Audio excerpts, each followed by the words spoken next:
मेरा नाम नीलम है। लोग कहते हैं कि वक्त सब कुछ बदल देता है, लेकिन कुछ घाव ऐसे होते हैं जो वक्त से नहीं बल्कि हिम्मत से भरते हैं। मैं आज अपनी कहानी सुनाना चाहती हूँ। शायद किसी नीलम की हिम्मत बन जाए। मैं एक छोटे से मोहल्ले में पैदा हुई थी, जहाँ दिन की रोशनी से ज्यादा शाम की भूख बोलती थी। हम 5 बहनें थीं। माँ सिलाई करती थी और पापा मजदूरी। कभी काम मिलता तो कभी नहीं, लेकिन खुददारी ही माँ पापा की सबसे बड़ी पूंजी थी। घर कच्चा था, दीवारों में सीलन और छत से टपकता पानी, लेकिन माँ हर रोज झाड़ू पोछा करके उसे किसी मंदिर जैसा साफ करती। कहती, गरीबी कोई गुनाह नहीं है बेटी, पर गंदा मन होना सबसे बड़ा पाप होता है। हम सब बहनें माँ के इर्द गिर्द ही घूमती रहती। वही हमारी दुनिया थी। जिस दिन सिलाई का कोई ऑर्डर आता तो माँ की आंखों में थोड़ी सी चमक आ जाती। कभी किसी दुल्हन के लहंगे पर काम करती, कभी किसी बच्चे की फ्रॉक। हम सब मिलकर धागे निकालती, कपड़ा काटती। माँ के साथ बैठकर थोड़ी देर को ये भी भूल जाती कि कल स्कूल की फीस देनी है। पापा पहले से कमजोर होते जा रहे थे। काम पर जाते भी तो जल्दी लौट आते, अक्सर बुखार में रहते। माँ कहती, तुम्हारा शरीर जवाब दे रहा है जी, डॉक्टर से दवा ले आओ। मगर दवा की कीमत दूध से ज्यादा होती थी। मेरी 3 बहनों की शादी हो चुकी थी। किसी ने जेवर नहीं मांगा, सबने इज्जत की चादर में विदाई ली। लेकिन वो घर भी वैसे ही थे जैसे हमारा, जहाँ गरीबी हर मुस्कान को दबा देती है। चौथी बहन की शादी पापा ने एक मेहनती लड़के से की थी। उसके घर वाले दहेज मांग रहे थे, लेकिन पापा ने साफ कह दिया, बेटी है मेरी, कोई सौदा नहीं। उन शादियों में खुशी कम, एक बोझ ज्यादा होता था। विदाई के वक्त माँ की आंखों से जैसे कोई चुप्पी रो रही होती थी। मुझे लगता था कि ये बेटी भी अब जिंदगी के किसी नए जंगल में भेजी जा रही है। मैं सबसे छोटी थी। मेरा ज्यादातर वक्त माँ के साथ बीतता। उनकी गोद में बैठकर कढ़ाई के धागों को देखती और सोचती, काश जिंदगी भी इतनी रंगीन होती। माँ कहती थी, बस दुआ किया कर, भगवान तेरे नसीब अच्छे करे। एक दिन मैंने माँ से पूछा, मेरी शादी कब होगी? उन्होंने मेरा माथा चूमा और बोली, जब तेरा नसीब चाहेगा, लेकिन प्रार्थना ये किया कर कि तुझे कोई अच्छा दिल वाला इंसान मिले। वक्त बीतता गया और पापा दिन ब दिन चुप होते जा रहे थे। एक रात माँ ने छत पर लेटे पापा से कहा, नीलम का भी कुछ सोचो, कब तक यूं ही बैठी रहेगी? पापा ने आसमान की तरफ देखा और बोले, ढूंढ रहा हूँ, लेकिन अच्छे घर वाले हम जैसे गरीबों के दरवाजे नहीं खटखटाते।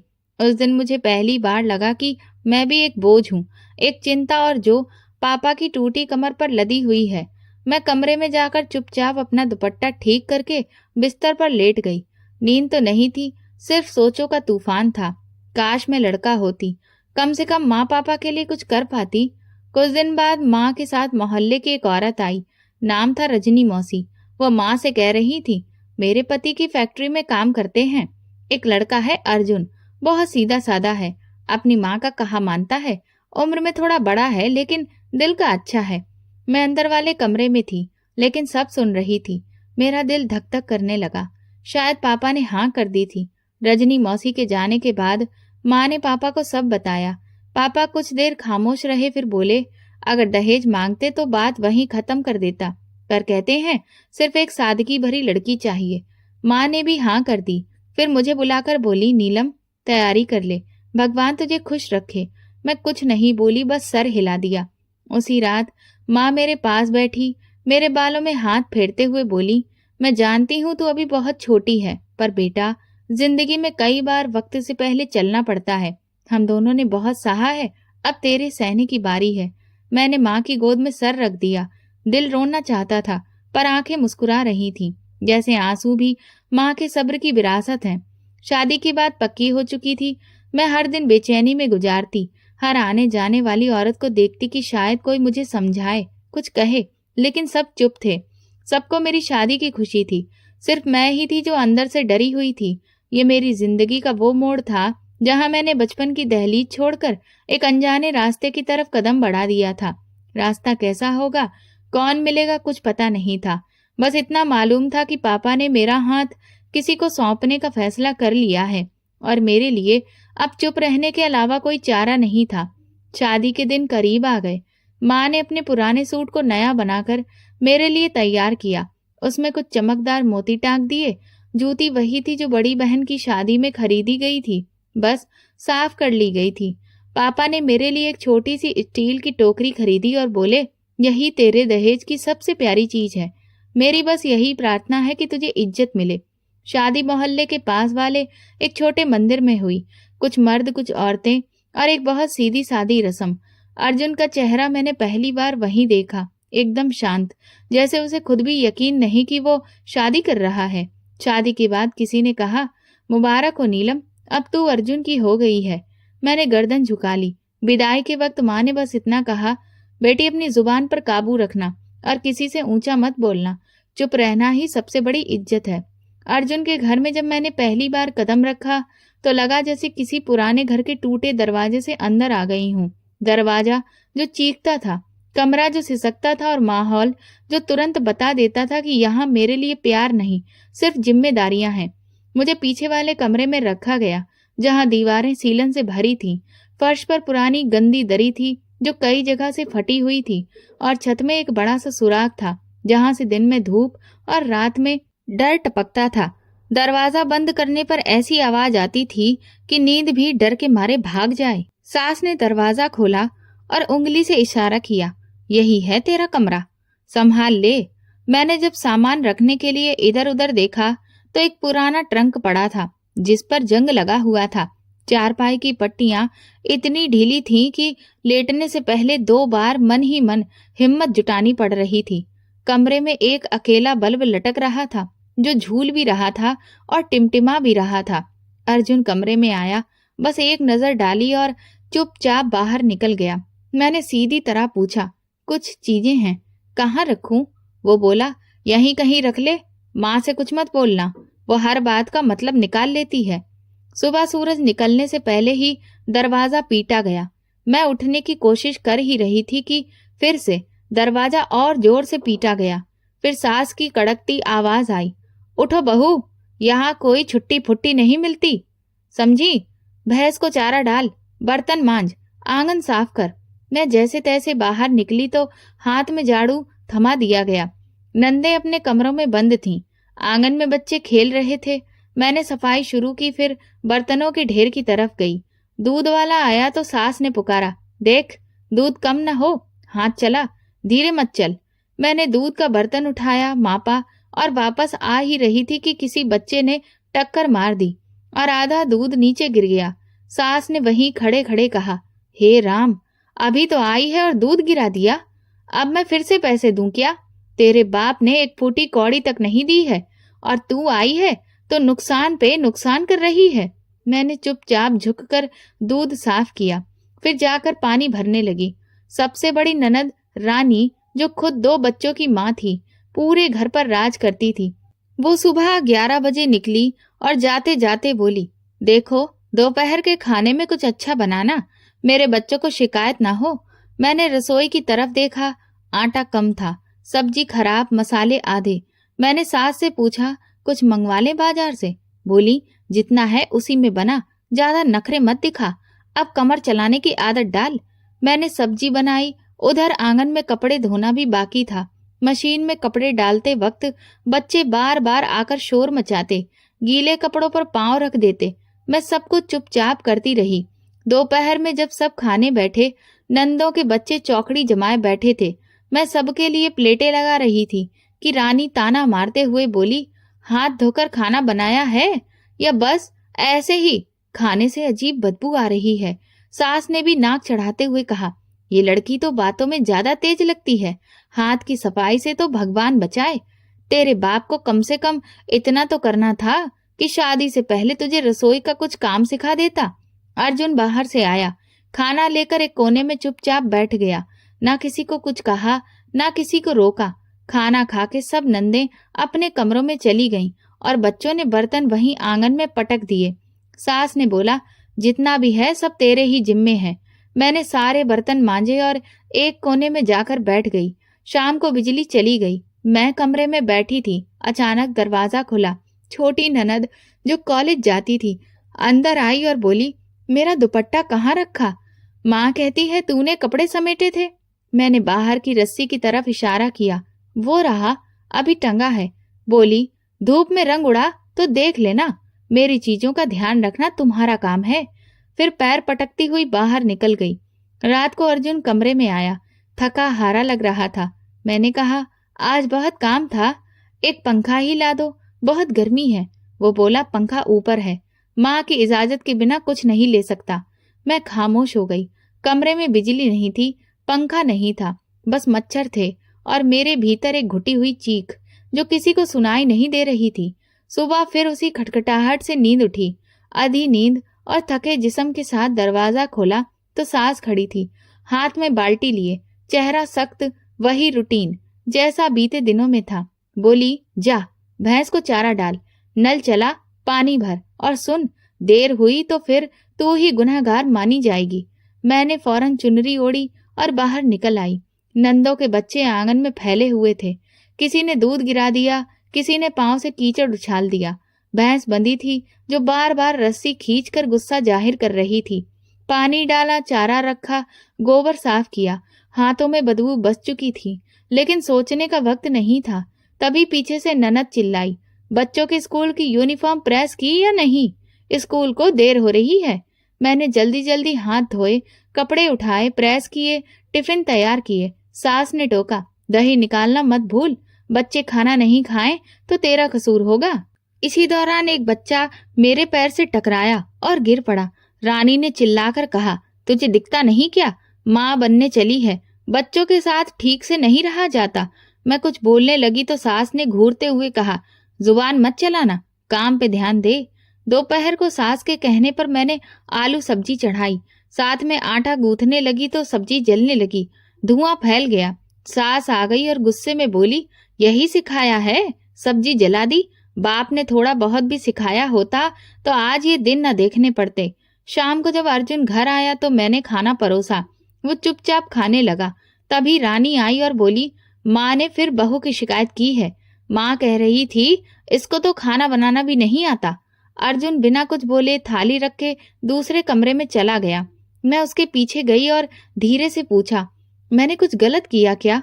वो पलटा और बिल्कुल ठंडे लहजे में बोला, माँ जो कहती है वही ठीक है, तुम बस अपना काम संभालो।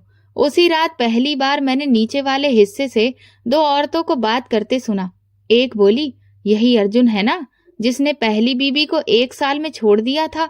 दूसरी बोली, हाँ, और दूसरी बाली को तो 2 महीने में निकाल दिया था।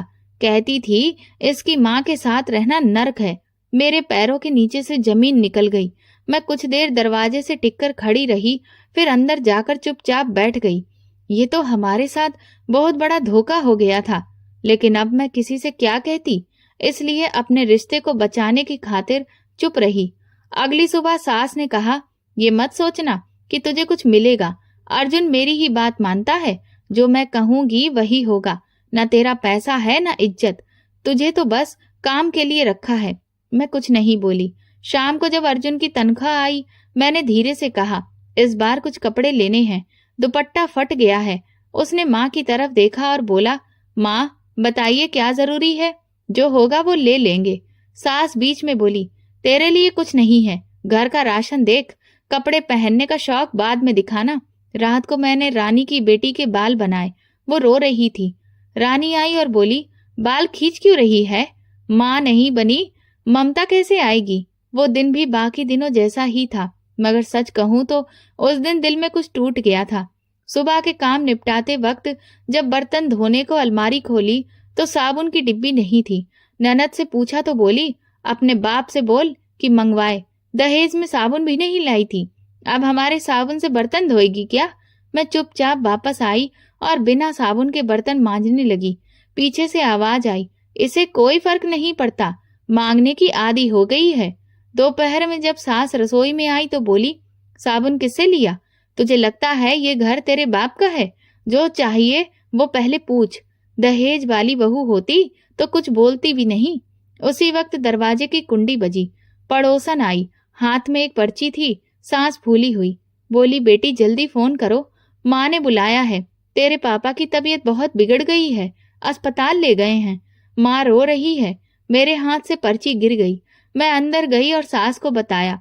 बोली, बहुत नाटक हो गए, हर बार किसी बहाने काम से बचने की कोशिश करती है। जा पति से पूछ ले, इजाजत मिली तो चली जा, मुझे तो कोई जरूरत नहीं लगती जाने की। शाम को अर्जुन आया। मैंने धीमी आवाज में कहा, पापा की तबीयत बहुत खराब है, माँ बुला रही है, जाना है।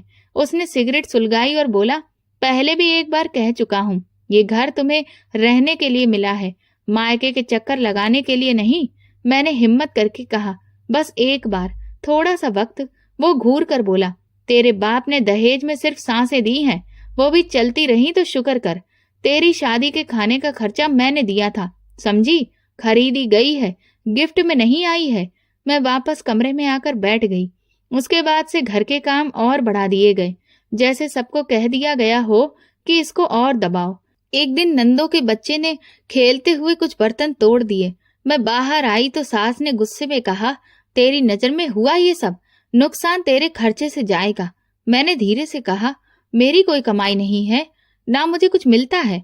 सास 2 कदम आगे आई और थप्पड़ जड़ दिया, तू अब जुबान चलाने लगी है, देखना अर्जुन से कहूंगी तमीज सिखाए तुझे। मगर मैं जानती थी वो कुछ नहीं कहेगा, वो हर बात माँ से पूछ के करता था। कुछ दिन बाद माँ ने बड़ी दीदी के हाथ एक चिट्ठी भेजी। मैंने छिपकर पढ़ी। लिखा था, बेटी, पापा की हालत और बिगड़ती जा रही है, डॉक्टर ने कहा है दिल का मामला है, अगर मुमकिन हो तो एक बार आ जा। मैंने चिट्ठी सीने से लगा ली, पर पूछने की हिम्मत नहीं हुई। उसी रात अर्जुन ने खुद पूछा, क्या बात है, सारा दिन चुप क्यों है? मैंने धीरे से कहा, पापा की हालत बहुत खराब है, माँ बुला रही है, मिलना चाहती हैं। उसने नीचे देखकर बोला, देखो मेरे सिर पे मत चढ़ो, तुम्हारे बाप ने कुछ दिया होता तो आज तुम्हारी इज्जत होती। ये जो हर दिन मायके के लिए तड़पती हो ना, अब यहीं रहने की आदत डालो।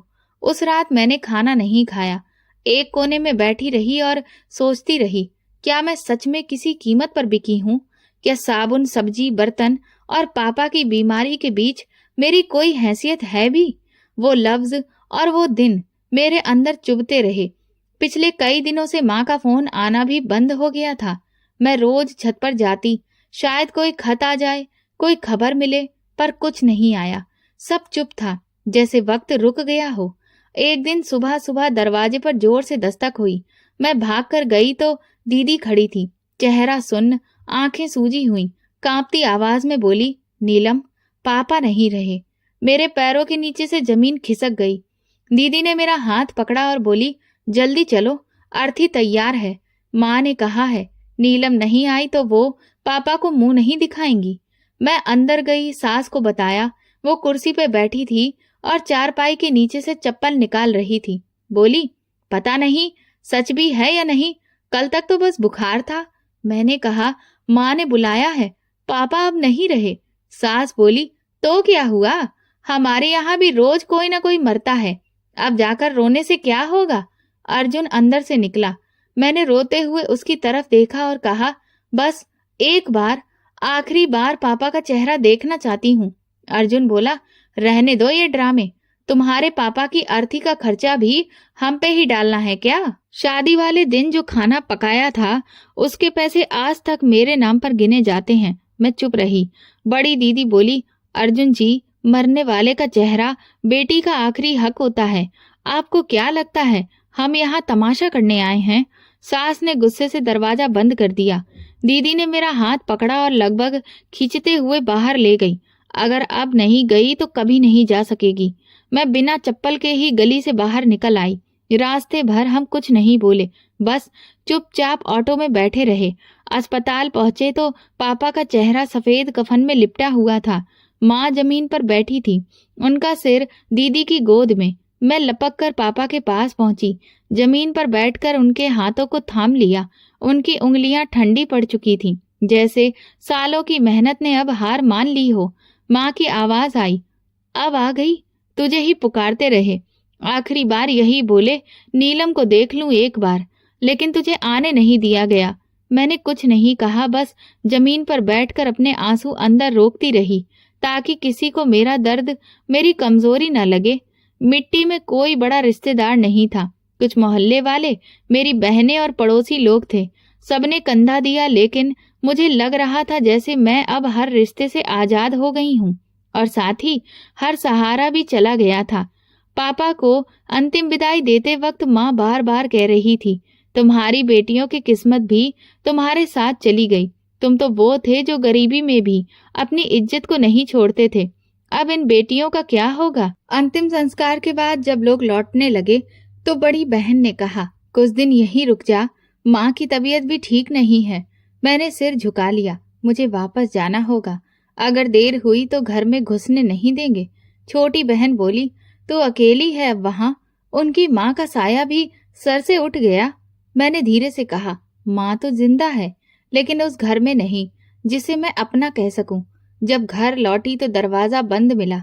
2 बार दस्तक दी, फिर अर्जुन ने दरवाजा खोला, एक नजर डाली और बिना कुछ बोले अंदर चला गया। सास रसोई में थी। मुझे देखकर बोली, अब अगर रोने धोने का नाटक खत्म हो गया हो तो सब्जी काट, आज आलू थोड़ा सख्त है। मैं चुपचाप चूल्हे के पास गई, सब्जी काटने लगी। तभी ननद आई, बोली, हाय रे, रोती हुई लग रही है। लगता है पापा से बहुत लगाव था। चलो अब हमारी सेवा में लग जा। अर्जुन अपने कमरे में जाकर लेट गया। मैं जब उसे खाना देने गई तो बोला, आज के बाद अगर बिना पूछे निकली तो दरवाजा बंद कर दूंगा, समझी? मैंने सिर हिला दिया। पापा के जाने के अगले दिन से मेरी तबीयत बोझिल रहने लगी। रात में सर्दी लगती, सुबह पसीना आता, लेकिन काम रुका नहीं। सास ने एक बार भी नहीं पूछा कि थकान है या मन खाली, बस हुक्म होता और मैं चल देती। सुबह सूरज से पहले दरवाजा बजा। आंखें जल रही थीं, लेकिन उठना मजबूरी थी। बाहर गई तो सास बोली, भैंस के आगे पानी रख, फिर सफाई कर, रसोई में बर्तन पड़े हैं। मेरे कदम लड़खड़ाए, मगर सास ने झिझकते हुए कहा, यहाँ सबको काम आता है, बीमारियां उन लोगों को होती हैं जो काम चोर होते हैं। मैंने चुपचाप सिर हिलाया और बाल्टी खींचते हुए भैंस की तरफ बढ़ी। जिस्म जवाब दे रहा था, हाथ कांप रहे थे। पसीना था, लेकिन सर्दी महसूस हो रही थी। आंगन में झाड़ू लगाते वक्त 2 बार जमीन पर बैठना पड़ा। सांस फूल रही थी। रानी की बच्ची बाहर आई, बोली, मामी, अम्मा ने कहा है आज की दाल में नींबू जरूर डालना, पिछली बार जैसी नहीं होनी चाहिए। रसोई में खड़ी होकर मैंने दाल चढ़ाई, साथ में सब्जी काटने लगी। पीछे से सास आई, बोली, धूप निकल आई है, कपड़े धोना बाकी है। आज ननद के पति का आना है, सब साफ होना चाहिए। मशीन चलाओ और कपड़े धो। मैंने हिम्मत करके कहा, बुखार है, हाथ कांप रहे हैं, थोड़ा आराम कर लूं। सास ने घूरते हुए कहा, ये तेरे बाप का घर नहीं है, चुपचाप काम कर। मैं कपड़े मशीन तक ले गई, पानी डाला, साबुन डाला और मशीन चालू कर दी। उसकी आवाज जैसे मेरे अंदर की आवाजों को दबा रही थी। कुछ देर बाद मशीन रुकी। जब कपड़े निकालने झुकी तो झटका लगा, सिर घूम गया। दीवार पकड़ने की कोशिश की, लेकिन वो भी गर्म लग रही थी। नंद आई, बोली, ये क्या हाल बना रखा है, अब तक कपड़े नहीं डाले? बच्चे का यूनिफॉर्म सूखना चाहिए था ना। मैंने कहा, मशीन अभी रुकी है, अभी डालती हूँ। वो हंसी, ऐसे ही रहा तो अम्मा से कहकर किसी को रखवा लेंगे, तेरे बस का कुछ नहीं रहा। मैं कपड़े लेकर आंगन में आई, रस्सी पर एक एक करके लटकाने लगी। हाथ कांप रहे थे, आंखों के सामने सब घूम रहा था। तभी सास बाहर निकली, बोली, ननद का पति आया है, चाय बना और साथ में बिस्कुट रख। चाय बनाते वक्त चूल्हे की गर्मी बर्दाश्त से बाहर लग रही थी। सांस लेना मुश्किल हो रहा था। पानी पीने गई तो सीना जलने लगा। जैसे ही चाय लेकर आंगन में पहुंची, हाथ कांप रहे थे। ननद बोली, ये क्या चाय है, दूध कम, चीनी ज्यादा। मेरा पति आए तो तुझे मेहमान नवाजी नहीं आती? सास ने सुन लिया, बोली, अब तक अकल नहीं आई, रोज का तमाशा बना रखा है। अगली बार गलती हुई तो मैं खुद मारूंगी। मैं वापस किचन में गई, बर्तन धोने लगी। जिस्म हल्का हो गया, जैसे जान निकल रही हो। सास और नंदे अंदर बैठकर हंसी मजाक कर रही थीं। मैंने दीवार से सिर टिकाया, आंखें बंद की। अंदर से आती आवाजों में बस एक ही बात सुनाई दी, ये ज्यादा दिन नहीं टिकेगी, कमजोर है और बेदम भी। मैंने सिर उठाकर आसमान की तरफ देखा और मन में सोचा, क्या किसी के कमजोर होने पर इतनी बड़ी सजा ठीक है? लेकिन जैसे सिखाया गया था वैसे ही चुप रही। बुखार बढ़ता जा रहा था, मगर काम रुके नहीं। उस घर में बीमारी को बहाना समझा जाता था और कमजोरी बर्दाश्त नहीं होती थी। बुखार में तपती हुई रात जैसे तैसे कटी और अगली सुबह एक और इम्तिहान लेकर आई। शरीर ऐसा लग रहा था जैसे किसी भट्टी में झोंक दिया गया हो, लेकिन सास की आवाज फिर वही थी, उठ जा, मशीन लगा दे, बच्चों के कपड़े धोने हैं, ननद के पति आए हैं, घर साफ रखा जाए। मैंने चादर समेटकर उठने की कोशिश की, सिर चकरा गया, हाथ दीवार का सहारा लिया और धीरे धीरे चलती हुई मशीन के पास पहुंची। ननद के बच्चे आंगन में खेल रहे थे। तभी फिर सास बोली, ध्यान से कपड़े धोना, एक भी कपड़ा गंदा निकला तो सब दोबारा धुलवाऊंगी, तुझसे कोई काम ढंग से होता ही नहीं। मैंने मशीन में कपड़े डाले, साबुन डाला और बैठकर निचोड़ने लगी। पानी टपक रहा था और आंखों के आगे अंधेरा सा छाने लगा था। कुछ देर बाद बड़ी ननद आई, उसके साथ उसका पति भी था। वो सामने से आता हुआ आंगन में घुसा। मैं कपड़े निकालने के लिए झुकी तो अचानक आंखों के सामने सब काला हो गया और मैं वहीं गिर गई। शरीर में जान ही नहीं बची थी। नंदोई जल्दी से आया, मेरे बाजू को पकड़कर उठाने लगा। भाभी, होश में आओ, क्या हुआ आपको? मेरी आंखें आधी खुली हुई थी। वो मुझे पकड़कर कमरे की ओर ले जाने लगा। तभी पीछे से दरवाजा जोर से खुला। सास अर्जुन को खींचते हुए लाई और चिल्लाई, देख लिया, ये है तेरी बीबी की सच्चाई। अब इसे ननद के पति भी भाने लगे, घर की इज्जत मिट्टी में मिला दी इसने। अर्जुन ने गुस्से से मुझे देखा। नंदोई ने हाथ जोड़ते हुए कहा, आंटी, आप गलत समझ रही हैं, भाभी बेहोश हो गई थी, मैंने सिर्फ। सास फिर चिल्लाई, चुप कर, तेरे जैसे मर्द ही औरतों के झांसे में आ जाते हैं। जिसे मैंने छत दी उसी ने मेरी इज्जत पर लांछन लगाया, चल निकल यहाँ से। अर्जुन ने एक पल नंदोई की ओर देखा, फिर मुझे खींचकर खड़ा किया। तूने हद कर दी, मेरी बहन के पति को भी नहीं छोड़ा। मैं कांपते हुए बोली, मैं तो बस बेहोश हो गई थी और कुछ नहीं हुआ। अर्जुन ने तमाचा जड़ दिया, जुबान बंद रख, तेरे जैसी औरतें ही खानदान बर्बाद करती हैं। मैं दीवार से जा टकराई। ननद दरवाजे पर खड़ी हंस रही थी, जैसे तमाशा देख रही हो। सास ने जोर से पुकारा, पड़ोसी लोग आ जाओ, देख लो कैसी बदचलन बहू पाल ली हमने, अपनी ही बहन के पति पर नजर डालती है।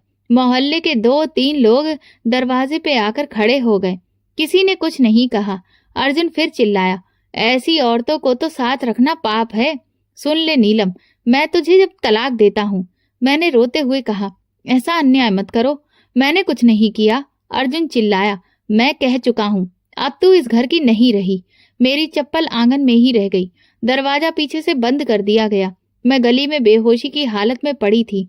लोग खिड़कियों से झांक रहे थे, मगर कोई पास नहीं आया।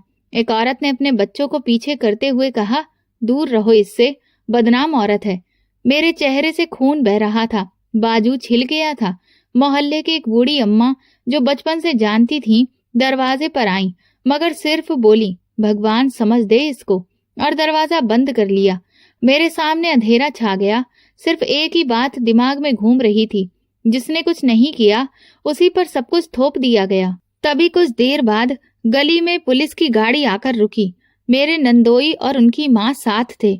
उन्होंने मुझे उठाया, एक शॉल ओढ़ाई और कहा, एक औरत ही औरत का दर्द समझती है, तुझे इस जुल्म से बचाना जरूरी है।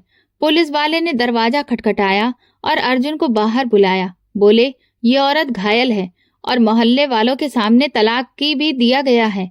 मामला गंभीर है, तुम्हें बयान देना होगा। सास पीछे से चिल्लाई, ये झूठ बोल रही है, चालू औरत है। नंदोई ने कहा, मेरी माँ भी गवाह है, मैंने सिर्फ भाभी को उठाया था। अगर ये गुनाह है तो मुझे भी सजा दो, लेकिन झूठे इल्जामों में किसी की जिंदगी खराब मत करो। पुलिस ने कहा, जांच होगी, औरत पर हाथ उठाना जुर्म है। अर्जुन चुप रहा। मोहल्ले वाले दरवाजों से सब देख सुन रहे थे। मैं नंदोई की माँ के साथ उनके घर गई। उनका व्यवहार एक माँ जैसा था। बोली, अब तू मेरी बेटी है, जुल्म का जवाब चुप्पी से नहीं, हिम्मत से देना होता है। मैं खामोश थी, जुबान नहीं चल रही थी। बस ये एहसास था कि आज मैं सब कुछ खो चुकी थी जो एक औरत की पहचान होता है, लेकिन शायद कुछ ऐसा मिल गया था जो जीने की वजह बन सकता था। उनके घर पहुंची तो हर कदम पर शरीर कह रहा था कि अब रुक जा, मगर दिल कहता था अब चुप रही तो खुद से गुनाह होगा। छोटा सा कमरा था, साफ सुथरा, फर्श पर दरी बिछी थी। एक कोने में पानी का जग रखा था, पर्दा टंगा था। आंटी ने शॉल उड़ाई, बेटी, जो तेरे साथ हुआ वो अन्याय है, लेकिन अगर तू चुप रही तो जालिम जीत जाएगा। नंदोई सामने बैठा था, चेहरे पर शर्म और गुस्सा। बार बार अपनी माँ की ओर देखता और नजरें झुका लेता। बोला, अम्मा, जो इल्जाम मुझ पर लगाया गया वो सिर्फ भाभी को नीचा दिखाने के लिए था। भाभी गिरी थी, मैंने सिर्फ उन्हें उठाया था। माँ ने कहा, बेटा, पूरा मोहल्ला देख रहा था, सबने सिर्फ तमाशा देखा, किसी ने मदद नहीं की, बस झूठ फैलाया गया। उसी रात पुलिस स्टेशन जाने का फैसला हुआ। मैं खामोशी से उनके साथ चली गई। रास्ते में नंदोई बोला, अगर आप चाहें तो रुक सकती हैं, मुकदमे का बोझ और मानसिक तनाव बहुत होता है। मैंने कहा, जब इल्जाम सह लिया तो अब सच बोलने से क्या डर। स्टेशन पहुंचकर पहले नंदोई का बयान लिया गया, फिर उनकी माँ का। मैं कोने में चुपचाप बैठी रही। थोड़ी देर बाद एक सिपाही आया और बोला, आपको चोटें आई हैं, मेडिकल करवाना पड़ेगा। हम अस्पताल गए। डॉक्टर ने रिपोर्ट बनाई। शरीर पर निशान थे, कलाई सूजी हुई थी, पीठ पर खरोंचे, सब रिकॉर्ड हो गया। अगली दोपहर तक मोहल्ले में खबर फैल गई थी। सास और अर्जुन के खिलाफ FIR दर्ज हो चुकी थी। आरोप थे घरेलू हिंसा, तलाक देने का गलत तरीका और बदनामी फैलाना। दोपहर को पुलिस अर्जुन के घर पहुंची। मोहल्ले वाले फिर से झांकने लगे। कुछ चेहरों पर दुख था, लेकिन ज्यादातर फिर से तमाशा देखने वाले थे। पुलिस ने दरवाजा खटखटाया। सास बाहर आई। क्या बात है? कांस्टेबल बोला, आपकी बहू पर जुल्म करने और बदनाम करने के आरोप में आपके बेटे को थाने ले जाना है और आपको भी बयान देना होगा। सास घबरा गई, बोली, ये सब झूठ है, हमें बदनाम किया जा रहा है। हमारी बहू चरित्रहीन थी, इसीलिए तलाक देना पड़ा। पीछे से नंदोई की माँ आ गई, बोली, जो कुछ बोल रही हो उस पर कोई सबूत है तुम्हारे पास? गली वाले सब जानते हैं कि तुम लोगों ने उस लड़की पर इल्जाम लगाकर मारा पीटा, तलाक दिया और उसे घर से निकाल दिया। मोहल्ले में फुसफुसाहट शुरू हो गई। एक औरत बोली, हमने देखा था सब, वो जमीन पर गिरी पड़ी थी, लेकिन किसी ने उसे उठाया तक नहीं, नंदोई ने उसे बचाया। दूसरी बोली, हमने सुना था कि अर्जुन ने पहले भी 2 शादियां की थी और दोनों को छोड़ चुका है। एक बुजुर्ग आदमी बोला, मैंने खुद सुना सास को चिल्लाते हुए, अब इसे घर से निकाल दो, और फिर सबके सामने तलाक की धमकी दी। ये जुर्म है। पुलिस ने सबके बयान लिखे। अर्जुन को हिरासत में लिया गया और सास को कहा गया कि अदालत में हाजिर होना होगा। मेरे लिए ये सब नया था। ना कभी थाने गई थी, ना अदालत, ना कभी डॉक्टर को अपने जख्म दिखाए थे। लेकिन अब सब बदल गया था। अब मैं सिर्फ तमाशा देखने वाली नहीं थी, ना ही गवाह। अब मैं खुद ही सच्चाई बन चुकी थी। उसी शाम नंदोई की माँ मुझे लेकर एक वकील के पास गई। एक सीधी सादी उम्र दराज शख्सियत, जिन्होंने चुपचाप मेरी बात सुनी और बोले, बेटी, अगर सच्चाई सही वक्त पर बोली जाए तो वही सबसे बड़ी गवाही बनती है। तुम्हारे पास वक्त है, हिम्मत भी है, बाकी हम देख लेंगे। अगले दिन थाने से कॉल आया। गवाहों के और भी बयान लिए गए। अब वो सब लोग जो कल तक चुप थे, दरवाजे बंद रखते थे, बोलने लगे। एक पड़ोसी बोला, हमने नीलम को आंगन में काम करते देखा था, बीमार थी फिर भी कपड़े धो रही थी, ये सब इनके घर में आम बात थी। दूसरा बोला, उस दिन ननद का पति हमारे सामने खड़ा था, खुद कह रहा था कि वो सिर्फ मदद कर रहा है, कोई गलत बात नहीं थी। ये सब बयान मेरे लिए नई रोशनी की तरह थे। जो कल तक खामोश थे, अब सच बोल रहे थे। शायद अब वक्त भी सच्चाई के साथ था। अदालत की पहली पेशी के बाद सब कुछ बदल गया। ससुराल वालों के चेहरे से रौनक गायब होने लगी और मोहल्ले में सन्नाटा छा गया। मैं नंदोई की माँ के घर पर ही रह रही थी, जो अब मेरे लिए माँ जैसी हो गई थी। सुबह सुबह दरवाजे पर जोर की दस्तक हुई। दरवाजा खोला तो सामने वही ननद खड़ी थी जो मुझ पर सबसे पहले इल्जाम लगाने में आगे थी। हालत बिखरी हुई थी, आंखें सूजी हुई, बाल बिखरे, हाथ में एक छोटा सा बैग। बोली, माँ जी, मुझे अंदर आने दो, मुझे अपने पति से बात करनी है, माफी मांगनी है। नंदोई की माँ ने दरवाजा खोला तो, लेकिन कदम पीछे कर लिए। बोली, अब आने का वक्त निकल चुका है। जिस दिन तमाशा बनाया था उस दिन तरस क्यों नहीं आया? ननद रोती रही, बोली, मुझसे हालात में गलती हुई, मुझे लगा भाभी ने कुछ गड़बड़ की है, अम्मा की बातों में आ गई थी, अंदाजा नहीं था कि ये सब पलटकर मेरे अपने ही घर को बर्बाद कर देगा। नंदोई भी बाहर आ गया, बोला, अब सच याद आ रहा है? जब तू और तेरी माँ भाभी के खिलाफ सारा मोहल्ला जमा कर रहे थे तब अकल कहाँ थी? अब बच्चों का नाम लेकर इमोशनल मत बनो। नंद ने रोते हुए कहा, बस एक मौका दे दो, बच्चे मेरे बिना नहीं रह सकते, मैं भी उनके बिना मर जाऊंगी। नंदोई ने गहरी सांस ली, बोला, जिन बच्चों का बाप मैं हूँ, उनके सामने जिसने अपनी ही भाभी पर झूठा इल्जाम लगाया, मैं उस माँ को उनके करीब नहीं जाने दूंगा। मैं अपनी इज्जत, रिश्ता और सुकून सब कुछ खो चुका हूँ, अब कुछ वापस नहीं लूंगा। ननद ने उसके पांव पकड़ लिए, बोली, मेरे बच्चों को मुझसे मत छीनो, मैं सब मान लूंगी, बस बच्चे लौटा दो। उसकी माँ बोली, अब रोने का क्या फायदा? जब नीलम पर इल्जाम लगा रही थी तब तो सबसे आगे खड़ी थी, अब घर की इज्जत डूब गई तो बच्चों की याद आ रही है। नंदोई ने साफ कहा, मैं अदालत जाऊंगा, बच्चों की कस्टडी मेरे पास होगी। तुम्हारी मानसिक हालत, झूठ और साजिशें सब रिकॉर्ड पर हैं। तुम उनकी माँ हो, लेकिन तुमने कभी माँ की तरह सोचा नहीं। ननद मेरे पैरों में बैठ गई, बोली, भाभी कुछ तो कहो। मैं मानती हूँ मुझसे गलती हुई। मैं चुपचाप उसे देखती रही, फिर धीरे से बोली, मैंने तुम्हें कभी दुश्मन नहीं समझा, तुम तो मेरी बहनों जैसी हो, लेकिन जिस दिन तुमने अपनी जुबान से वो इल्जाम लगाया, उस दिन तुमने मेरे हाथ से रिश्ते की डोर खींच ली। अब मैं कुछ नहीं कहूंगी, अब तुम्हें खुद अपनी सफाई देनी होगी। उसने बच्चों की तस्वीरें दिखाई, बोली, देखो इन्हें, इनकी हंसी के बिना मैं नहीं जी सकती। नंदोई बोला, जब इन बच्चों के सामने तूने चिल्लाकर कहा था कि भाभी ने तेरा शोषण किया है, तब यही बच्चे तेरे दिमाग में थे? वो चुप हो गई। शाम को नंदोई कोर्ट गए और बच्चों की कस्टडी के लिए अर्जी डाल दी।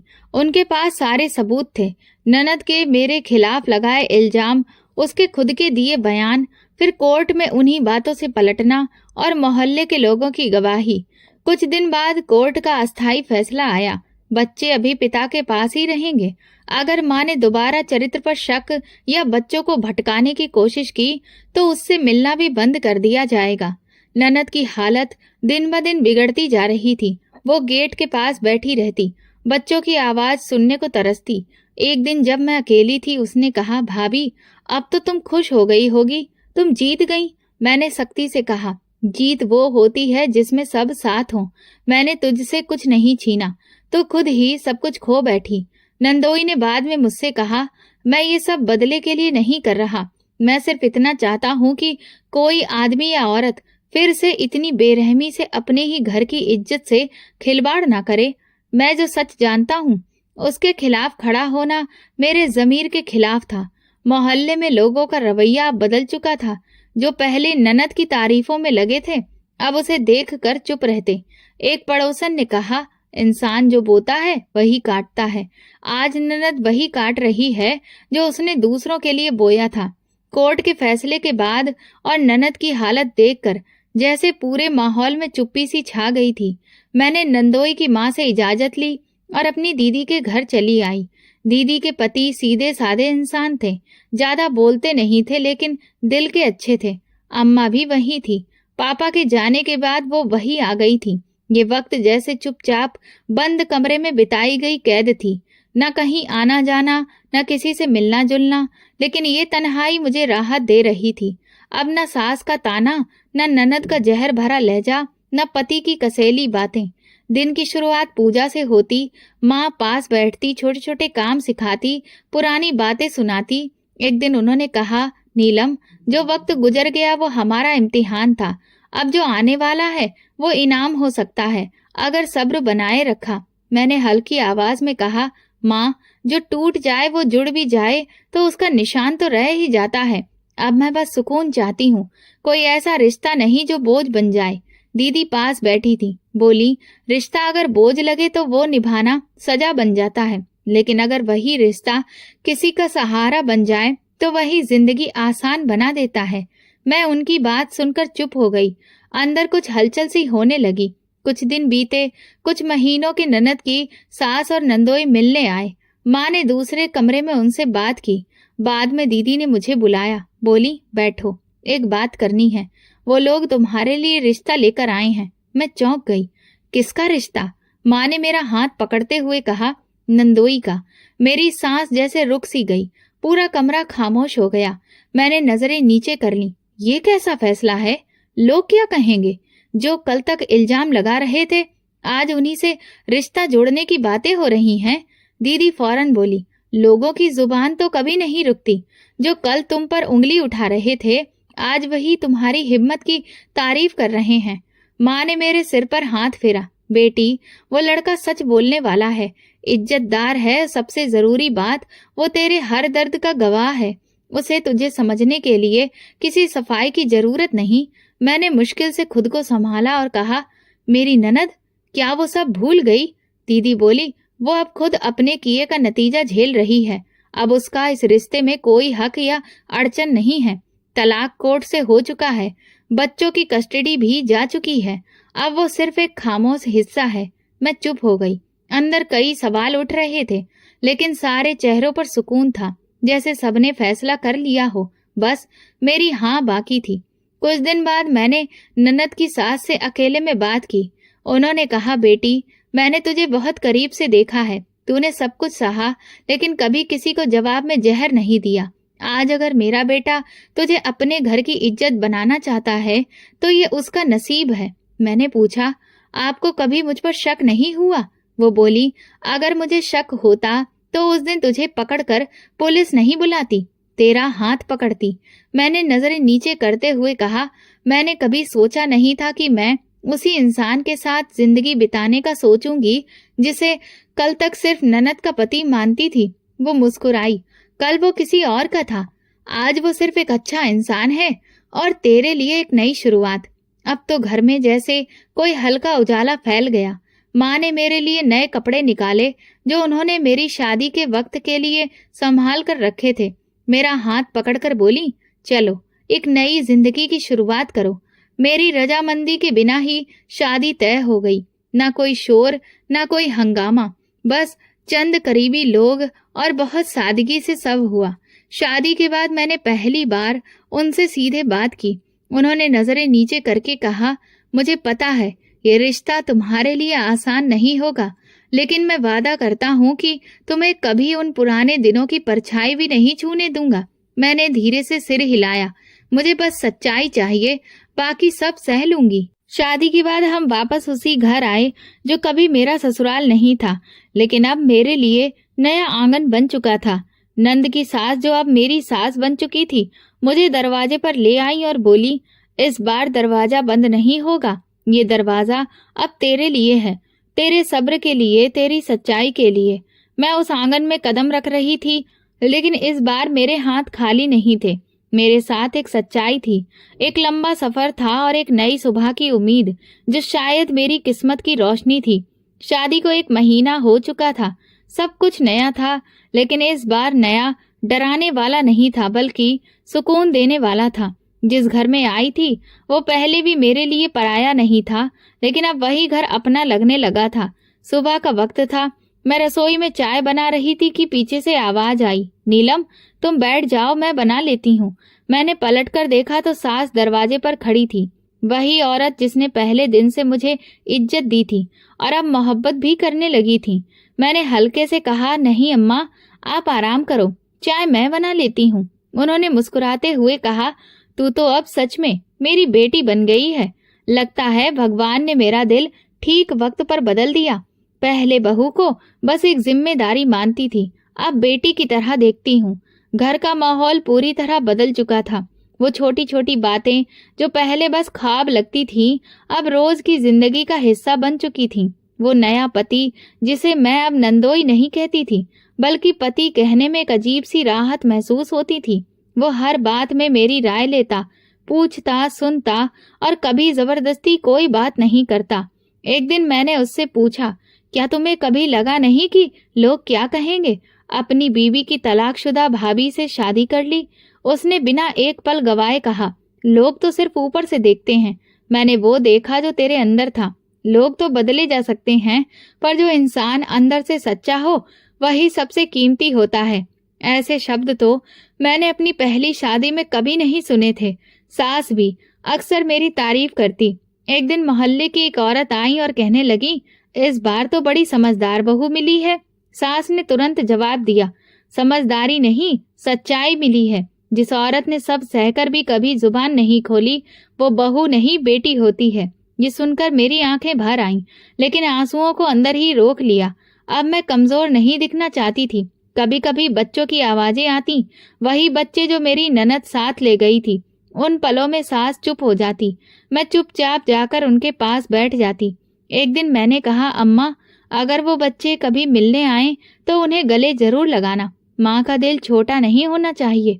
उन्होंने मेरे सिर पर हाथ रख दिया। तू तो खुद माँ जैसी है। यही बात मैं पहली बहू से सुनना चाहती थी, पर अफसोस। फिर वो रुक गई। मैंने कहा, अतीत की बातें दफन कर देनी चाहिए। जो हाथ हमने खुद जलाए थे वो अब राख हो चुके हैं। सास बोली, सच कहा तूने। न हर सास बुरी होती है, न हर बहू। इंसान को समझने में वक्त लग जाता है, लेकिन जब वक्त सच्चाई दिखा दे तो रिश्ता खुद ब खुद नया बन जाता है। उन दिनों मेरा दिल घर के कामों में लगने लगा था। सिलाई कढ़ाई करना, बच्चों के लिए छोटे छोटे कपड़े बनाना और कभी कभी किचन में नई नई चीजें ट्राई करना। घर में सब तारीफ करते, यहाँ तक कि पति भी हंसते हुए कहता, मुझे तो लगता है तुम कोई खास ट्रेनिंग लेकर आई हो। एक दिन दीदी का फोन आया। बोली, नीलम, माँ कह रही थी कि अब तू पहले से बिल्कुल बदल गई है। मैंने हंसकर जवाब दिया, पापा की कमी तो है, पर उनके दिए हुए संस्कार आज भी साथ हैं। अब घर में वो सब कुछ है जो मन को सुकून देता है, और रिश्ता भी ऐसा है जो इज्जत देता है। कभी कभी पुराने दिनों की याद आ जाती, वो कमरा, वो आंगन, वो चिल्लाहटें, वो इल्जाम। लेकिन अब उन यादों में कड़वाहट नहीं है, बस एक एहसास है। अब मैं उन बातों को अपनी कमजोरी नहीं, अपनी ताकत मानती हूँ। एक दिन पति ने कहा, सोच रहा हूँ तुम्हें कहीं घुमा लाऊं। 2 दिन की छुट्टी है, कभी तुम्हें खुलकर हंसते हुए नहीं देखा। मैंने मुस्कुराकर कहा, यही तो मेरी खुशी है कि अब कोई है जो चाहता है मैं हंसूं। वो बोला, तुम सिर्फ मेरी पत्नी नहीं हो, मेरे होने वाले बच्चे की माँ भी हो, इस घर की रोशनी हो। मैंने नजरें नीचे कर ली और दिल में एक ही बात आई, जो औरत अपनी चुप्पी में सब कुछ सह गई, अगर उसे आखिर में सुकून मिल जाए तो वो जीत है। आज मैं इस घर की बेटी भी हूँ और बहू भी, और दिल से वो रिश्ता भी निभा रही हूँ जो पहले सिर्फ एक जिम्मेदारी था। ये सब किसी चमत्कार से कम नहीं लगता, लेकिन मैं जानती हूँ ये मेरी सहनशीलता थी और ऊपर वाले का इंसाफ। मैं अक्सर आईने में देखकर खुद से कहती हूँ, नीलम, तू हार के भी जीत गई। सच्चाई, सब्र और खुददारी कभी बेकार नहीं जाती। आखिर में इज्जत और सुकून उसी का नसीब बनता है। ना हर सास बुरी होती है, ना हर बहू बेचारी। असली फर्क तो बस नीयत का होता है, और वक्त सबकी असलियत दिखा देता है। ये वीडियो केवल मनोरंजन के उद्देश्य से बनाया गया है। सभी पात्र काल्पनिक हैं। वास्तविक व्यक्तियों, जीवित या मृत घटनाओं से कोई समानता विशुद्ध रूप से संयोग है। किसी भी व्यक्ति, धर्म या जाति को ठेस पहुंचाने की मंशा नहीं है। अगर आपको हमारी कहानी पसंद आई हो तो कमेंट करके जरूर बताएं। वीडियो को लाइक करें और ज्यादा से ज्यादा शेयर करें। अगर आप चैनल पर नए हैं तो सब्सक्राइब जरूर करें और नोटिफिकेशन बेल दबाएं ताकि अगली अपडेट सबसे पहले आपको मिले। धन्यवाद।